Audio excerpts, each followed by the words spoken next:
Jesús y el gobierno terrenal. Dice el profeta Zacarías: alégrate mucho, hija de Sión, grita de alegría, hija de Jerusalén.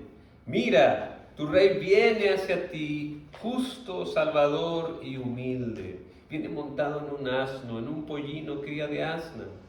Destruirá los carros de Efraín y los caballos de Jerusalén. Quebrará el arco de combate y proclamará paz a las naciones. Su dominio se extenderá de mar a mar, desde el río Éufrates hasta los confines de la tierra. Una de las grandes expectativas del Mesías era que iba a dominar de mar a mar. Y para los judíos que vivieron en el tiempo de Jesús, pues eso iba a significar que empezaba con el Imperio Romano que los estaba oprimiendo. Pero ¿qué pasó? Jesús tenía toda la autoridad, los podía acabar con el chasquido de un dedo, pero no lo hace. En cambio, estamos meditando en este pasaje, maltratado y humillado, ni siquiera abrió su boca. Como cordero fue llevado al matadero, como oveja enmudeció ante su trasquilador y ni siquiera abrió su boca. Vaya giro inesperado.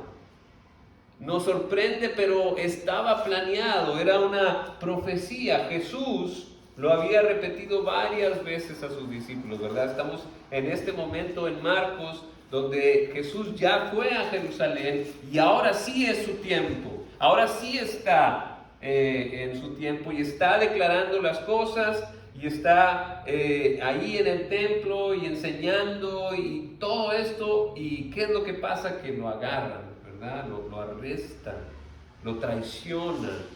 Pero era algo que Jesús ya había dicho: voy a ir a Jerusalén y ahí me van a rechazar, me van a maltratar, me van a golpear y hasta me van a matar. No era sorpresa para Jesús, no era un giro tan inesperado para los discípulos, no debería de haber sido, pero así fue. O sea, se cumplió lo que Jesús estaba diciendo y eso lo vemos una y otra vez. Lo que Jesús dice, eso pasa. ¿Y qué es lo que ahora está pasando? Bueno, ya lo habían arrestado, ya había estado en un juicio contra los sacerdotes y ahora lo querían matar, pero como no podían, lo mandan con el gobierno romano, lo mandan con Pilato. Dice: tan pronto como amaneció, los jefes de los sacerdotes con los ancianos y los maestros de la ley y el consejo en pleno llegaron a una decisión. Ataron a Jesús, se lo llevaron y se lo entregaron a Pilato. ¿Eres tú el rey de los judíos?, le preguntó Pilato. Tú mismo lo dices, respondió. Los jefes de los sacerdotes se pusieron a acusarlo de muchas cosas. ¿No vas a contestar?, le preguntó de nuevo Pilato. Mira de cuántas cosas te están acusando. Pero Jesús ni aún con eso contestó nada, de modo que Pilato se quedó asombrado. Ahora bien, durante la fiesta él acostumbraba a soltarles un preso, el que la gente pidiera, y resulta que un hombre llamado Barrabás estaba encarcelado con los rebeldes condenados por haber cometido homicidio en una insurrección. Subió a la multitud y le pidió a Pilato que le concediera lo que se acostumbraba. ¿Quieren que le suelte al rey de los judíos?, replicó Pilato, porque se daba cuenta que los jefes de los sacerdotes habían entregado a Jesús por envidia. Pero los jefes de los sacerdotes incitaron a la multitud para que Pilato le soltara más bien a Barrabás. ¿Y qué voy a hacer con el que ustedes llaman el rey de los judíos?, le preguntó Pilato. Crucifícalo, gritaron. ¿Por qué? ¿Qué crimen ha cometido? Pero ellos gritaron aún más fuerte: crucifícalo. Como quería satisfacer a la multitud, Pilato le soltó a Barrabás y a Jesús lo mandó a azotar y lo entregó para que lo crucificaran. De nuevo les digo, el reino de Dios es distinto. Juan nos revela otras palabras de Jesús en ese diálogo con Pilato. Fíjese lo que escribe Juan ahí en el capítulo 18, versículo 36, dice: mi reino no es de este mundo, contestó Jesús. Si lo fuera, mis propios guardias pelearían para impedir que los judíos me arrestaran, pero mi reino no es de este mundo. Y de este pasaje, ¿qué aprendemos de Jesús? El reino de Jesús, el reino de Dios, y este tiempo no es el tiempo de la consumación del reino, es más bien el inicio de la redención. El reino de Dios se ha acercado, está empezando y está aplicando el plan de salvación para todos los que crean. Hubo muchas profecías y se cumplieron en Cristo, como esta, ¿verdad? La de que como cordero fue llevado a matadero, como oveja enmudeció ante su trasquilador y ni siquiera abrió su boca. Hizo silencio. Los jefes de los sacerdotes se pusieron a acusarlo de muchas cosas, pero Jesús ni aún con eso contestó nada, de modo que Pilato se quedó asombrado. Qué difícil es hacer silencio. Qué difícil es hacer silencio, sobre todo cuando sabes que tienes la razón. Casi siempre, ¿verdad? Siempre creemos que tenemos la razón a veces. Pero qué difícil es callarse. Y aquí Jesús nos da el ejemplo de dominio propio. No solo hace silencio. Imagínense, si usted fuera Jesús y tuviera todo el poder del universo y viene alguien y lo acusa de falsedades, si usted tuviera todo ese poder, ¿qué haría?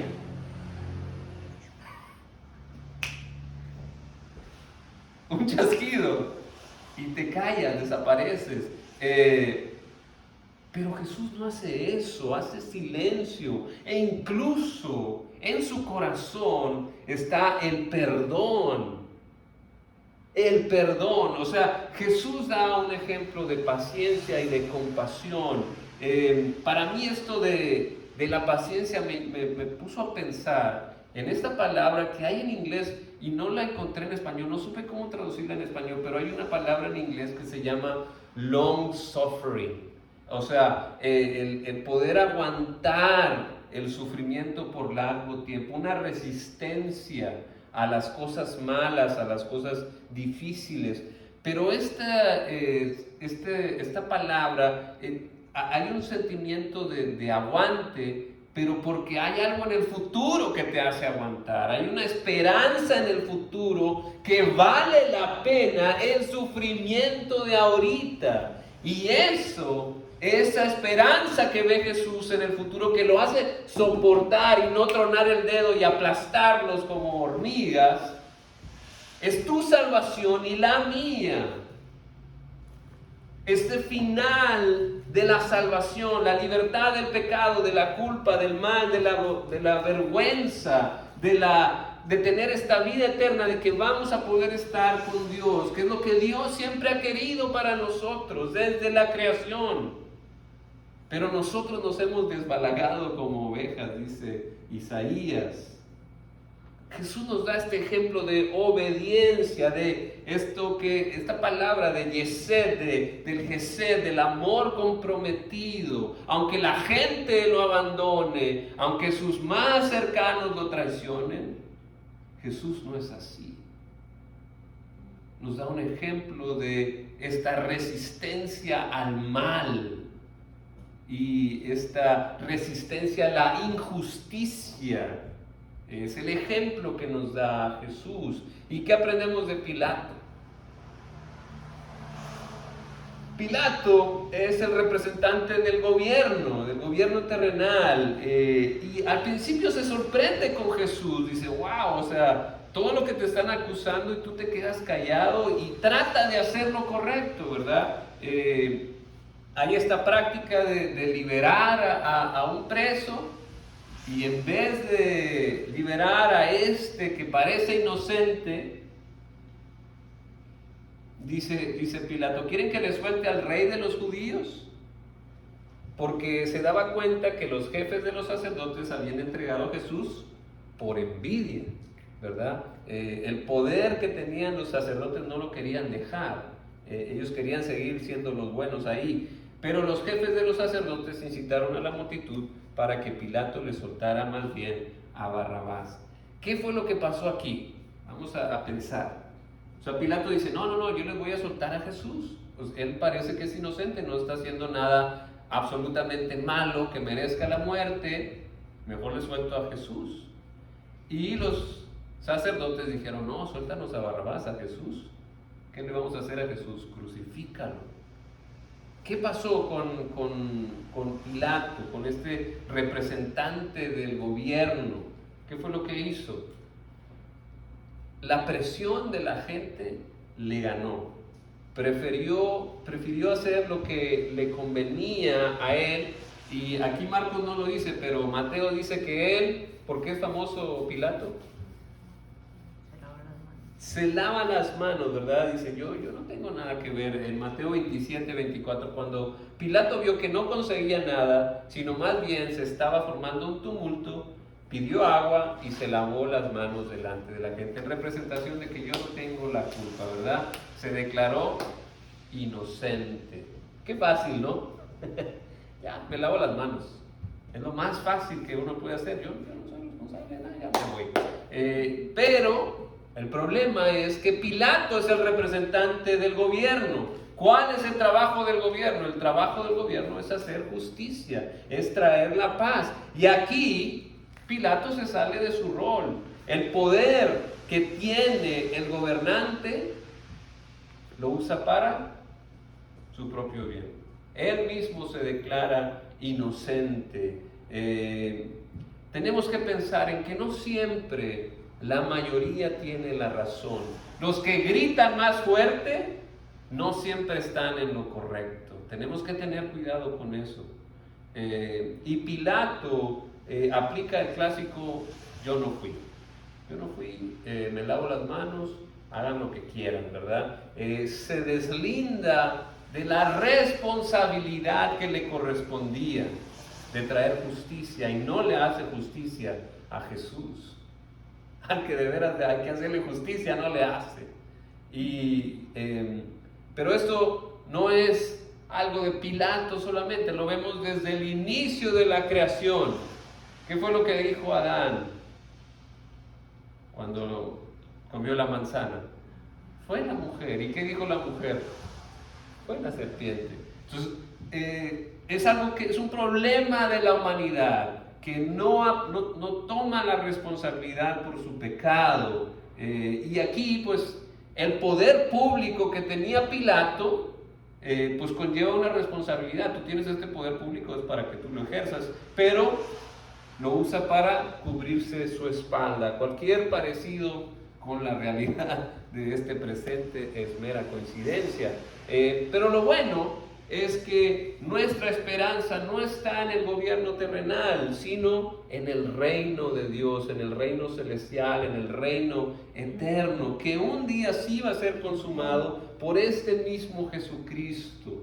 El gobierno terrenal, este pasaje de Jesús con Pilato, hace que se exponga la maldad de la tierra, la incapacidad del ser humano de hacer justicia. No podemos formar una sociedad perfecta, no importa el orden social que escojas, no vas a tener una sociedad perfecta llena de paz porque hay pecado. El pecado es lo que nos lo impide y no hay nada contra el pecado sino la fe en Jesucristo. El sacrificio de Jesucristo es el que nos ayuda con el pecado. Y aquí es donde todas las teorías humanistas caen, ¿verdad? ¿Qué es estas teorías humanistas? El modernismo lo que creía es que el ser humano era lo suficientemente bueno para gobernar, para hacer todo. Tú tienes la luz interior, tienes esta maravillosa creación en ti y tú puedes salir adelante, ¿verdad? Y uno de un psicólogo famoso que se hizo famoso fue Abraham Maslow. Él hizo una pirámide famosa, la jerarquía de las necesidades, y él veía de una manera muy positiva al ser humano. Él decía, el ser humano lo que está buscando es la autorrealización. O sea, él puede salir adelante, tiene estas ganas de salir adelante. Y entonces esta teoría de la pirámide, de la jerarquía de necesidades, es que una vez que una necesidad básica es satisfecha, entonces ya vas a tener la otra, necesitas satisfacer la que sigue. Y él puso estas bases, ¿verdad? Esta pirámide, poniendo hasta abajo las necesidades fisiológicas como la alimentación, el agua, el sueño, y luego seguían las de seguridad, como la seguridad física, el tener un empleo, el tener salud, luego la necesidad de pertenencia. Una vez que tienes esos dos niveles, vas a necesitar amor y pertenencia, o sea, las relaciones sociales, las amistades, y luego la necesidad de autoestima. Cuando todas estas son cubiertas, ahora necesitas buena autoestima, necesitas el reconocimiento de los demás, y una vez que tienes el reconocimiento de los demás, necesitas la autorrealización, que es la búsqueda de este desarrollo personal al máximo, ¿no? Y él vino a esta conclusión estudiando a gente extraordinaria. Por eso digo, no, pues mira, es que así se ve cómo es la gente extraordinaria. Entonces él veía de una manera muy positiva, y no está mal, pero si dejas de lado a Dios, el pecado no te va a dejar llegar a todo esto, no vas a poder cumplir todo esto, te vas a ir chueco, y no solo tienes que considerar tu propio pecado, sino el pecado de los demás, y vas a acabar frustrado. Pero con Dios la cosa es distinta, porque Dios puede satisfacer todas tus necesidades en todos los niveles si sigues en sus caminos. Pero para Pilato, por ejemplo, esta necesidad de autoestima, ¿verdad? Que es la que dice Naldo después de tener todas estas, la de autoestima no la pudo, la quería completar, pero necesitaba la aceptación de la gente. Y esa aceptación de la gente lo hizo no cumplir su responsabilidad con Jesús, no le hizo justicia. Por eso es el problema del pecado, ¿verdad? Los sacerdotes también querían llegar a la autorrealización, pero no pudieron, porque con Jesús no pudieron con él, y lo llevaron a la cruz por celos. Entonces el pecado es lo que nos limita, lo que no nos deja llegar a la máxima potencia que tenemos, en todo este potencial que Dios ha puesto en nosotros. El pecado no nos deja, hace que nos vayamos chueco, hace que distorsionemos lo bueno, pero es por el pecado, y el único que nos puede ayudar con el pecado es Jesucristo. Bueno, ¿qué nos llevamos de esta historia? ¿Qué quiero que recuerden de esta historia? Dos cosas, la primera y la segunda. La primera es el reto de seguir el plan de Dios, aunque signifique ser paciente. Seguir el plan de Dios, aunque signifique ser paciente con los injustos. Sino más bien con los injustos decirles la verdad, ¿verdad? Jesús le contestó a Pilato: ¿eres tú el rey de los judíos? Tú lo has dicho. O sea, tenemos que dar razón de nuestra fe, no solo con hechos, sino también con palabras. Tienes que ser paciente, tenemos que ser pacientes como Jesús, especialmente con esos que no saben, ¿verdad? Con esos que no conocen a Dios. Y ese es el punto número 2, no dejar que el qué dirán nos desvíe de la senda de Dios. La presión social, como dice Maslow, la necesidad de ser estimado, la necesidad de ser aceptado, a veces nos hace dejar a Dios a un lado, dejar los caminos de Dios a un lado, porque necesitamos la aceptación de la familia, de los amigos, del trabajo, de la escuela, de quien sea. Nos desviamos de los caminos de Dios para poder ser aceptados por la familia, por los amigos. Ese es el problema, que cuando queremos suplir esa necesidad, traicionamos a Cristo, traicionamos nuestra fe. El desafío es ser fieles frente a los demás, así como fue Jesús, fiel ante Pilato, y ganar el respeto de los no creyentes como creyentes. ¿Cuántos en tu trabajo, cuántos en tu escuela, cuántos en tu familia, cuántos en tu grupo de amigos saben que tú eres cristiano por el comportamiento que tienes o porque tú has compartido de tu fe? ¿Cuántos saben que tú eres cristiano?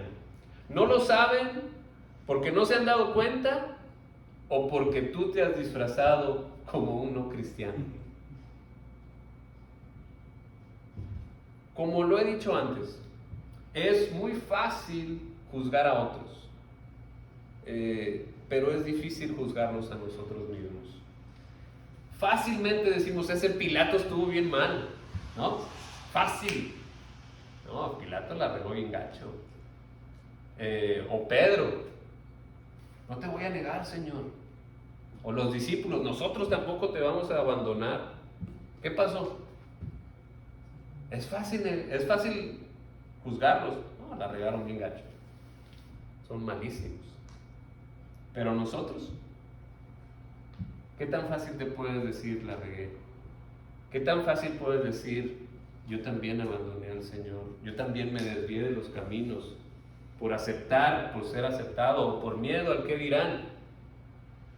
Es fácil juzgar a otros, pero a nosotros mismos, por eso Jesús se burla, ¿verdad? Nos da la enseñanza, ¿verdad? Quítate el tronco que tienes en el ojo antes de querer quitar la astilla de tu hermano. Pero no dice que no se pueda, sí se puede juzgar a otros, pero primero tienes que sacar el tronco que tienes en el ojo. Entonces, estaba hablando esto con Catalino, ¿verdad? Tenemos que dejar de intentar. Hay que dejar de intentar. Más bien hay que practicar, hay que entrenar. Es muy diferente, es muy distinto.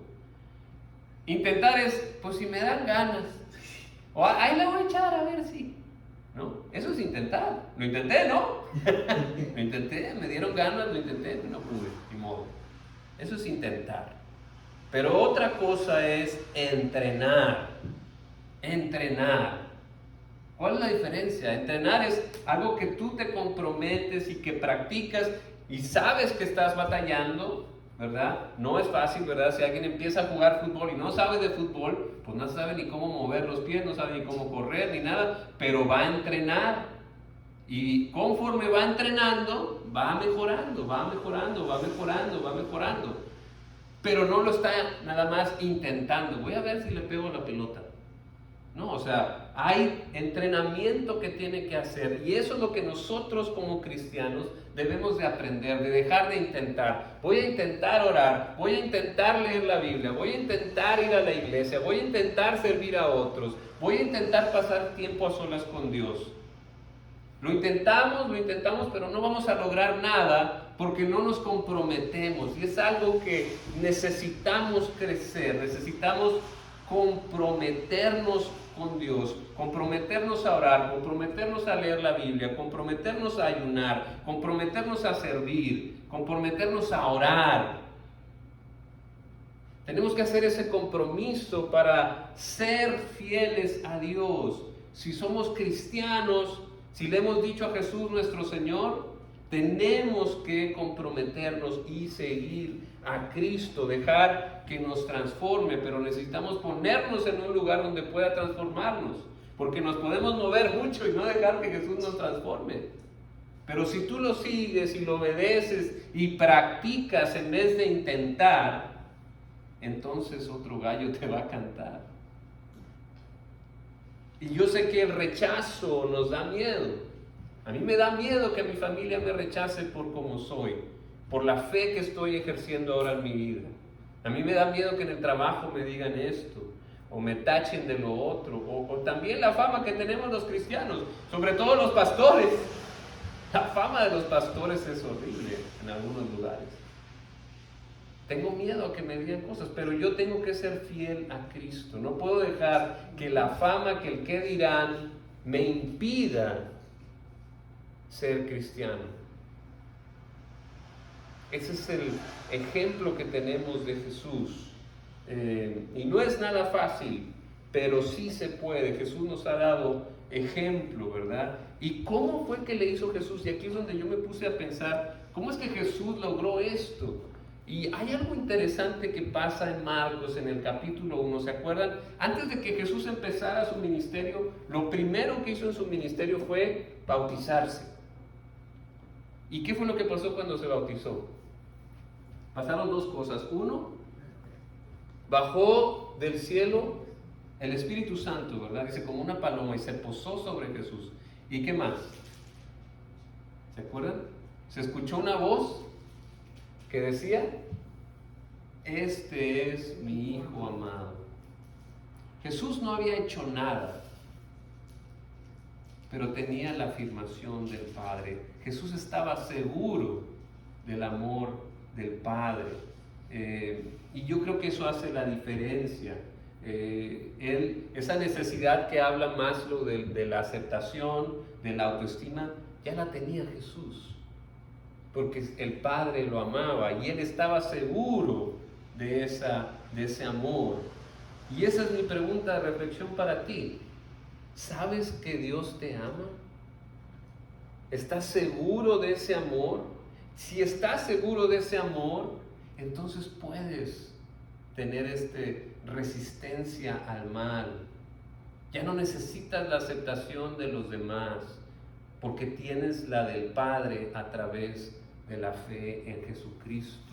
Y eso te va a ayudar a que mantengas tu identidad ante Pilato, ante la gente que no cree, porque yo sé que soy amado, yo sé que Jesús me ama, yo sé que Jesús dio su vida por mí. Entonces esa confianza, esa aceptación me va a ayudar a mostrar mi identidad ante los no creyentes, porque somos de Cristo, de nadie más. Que nuestras acciones y palabras reflejen cuánto nos ha amado Dios, para que podamos compartir sus propósitos y sus caminos. Entonces, es lo que tenemos que crecer en la aceptación, en sabernos amados. Primero hay que ser antes de hacer, ¿verdad? Entre más amado te sientas, más fácil va a ser practicar, más fácil va a ser vivir la vida cristiana. Pero empieza primero en recibir el amor, así como Jesús, sin hacer nada, Dios te ama, Dios te ama. Y entonces vas a poder dar muestras de la identidad sin miedo al qué dirán, sin miedo a la presión social. Que podamos dar testimonio de que Cristo vive en nosotros. Amén. Amén.